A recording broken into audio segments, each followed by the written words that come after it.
नमस्कार दोस्तों। लोकसभा चुनाव काफ़ी नज़दीक है। 2024 का लोकसभा चुनाव होने वाला है और इससे पहले इंडिया गठबंधन में शामिल समाजवादी पार्टी और बहुजन समाज पार्टी की मुखिया मायावती के बीच जुबानी जंग छिड़ गई।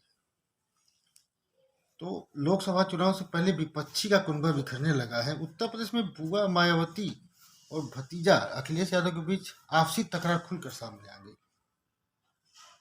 बहुजन समाज पार्टी की राष्ट्रीय अध्यक्ष मायावती ने आरोप लगाया कि सपा अति पिछड़ों के साथ साथ जबरदस्त दलित विरोधी पार्टी है। बसपा ने पिछले लोकसभा चुनाव में सपा से गठबंधन करके इनके दलित विरोधी चाल चरित्र और चेहरे का थोड़ा बदलने का प्रयास किया, लेकिन चुनाव खत्म होने के बाद ही सपा फिर अपने दलित विरोधी जातिवादी एजेंडे पर आ गई। मायावती ने यह भी कहा कि अब सपा मुखिया यानी अखिलेश जिससे भी गठबंधन की बात करते हैं, उनकी पहली शर्त ये होती है कि बसपा से दूरी बनाए रखा जाए। मतलब उनका ये होता है कि बसपा से दूरी बनाए रखने की शर्त होती है। और मायावती का ये भी कहना है कि जिसे मीडिया खूब प्रचारित करता है। वैसे भी सपा के 2 जून 1995 से घिनौने कृत्यों को देखते हुए वो इनकी सरकार के दौरान जिस प्रकार से अनेकों दलित विरोधी फैसले लिए गए हैं, जिनमें बसपा यूपी स्टेट ऑफिस के पास ऊंचा पुल बनाने का कृत्य भी है, जहां से षड्यंत्रकारी अराजक तत्व पार्टी दफ्तर कर्मचारियों व राष्ट्रीय प्रमुख को भी हानि पहुंचा सकते हैं, जिसकी वजह से पार्टी को महापुरुषों की प्रतिमाओं को वहां से हटाकर पार्टी प्रमुख के निवास पर शिफ्ट करना पड़ा।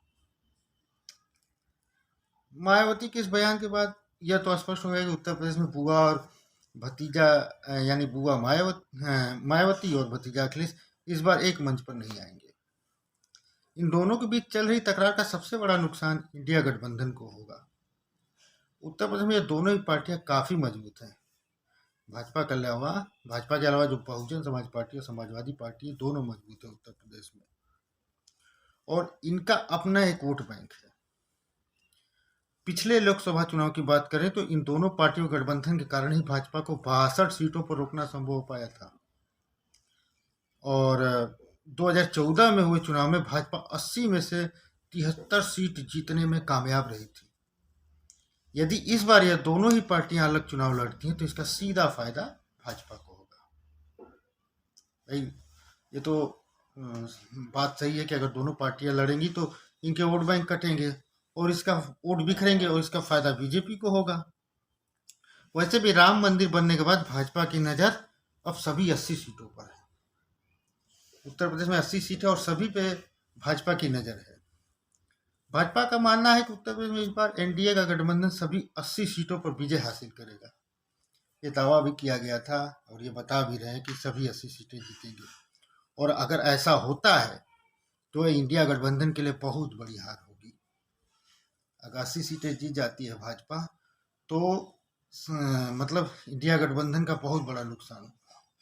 अब देखते हैं कि लोकसभा चुनाव में क्या होता है। इससे पहले क्या एक मायावती जी गठबंधन में शामिल होती हैं या फिर इनको मनाया जाता है, ये तो बात की बात है। फिलहाल मैं विजय, इंडी न्यूज लाइन, लखनऊ के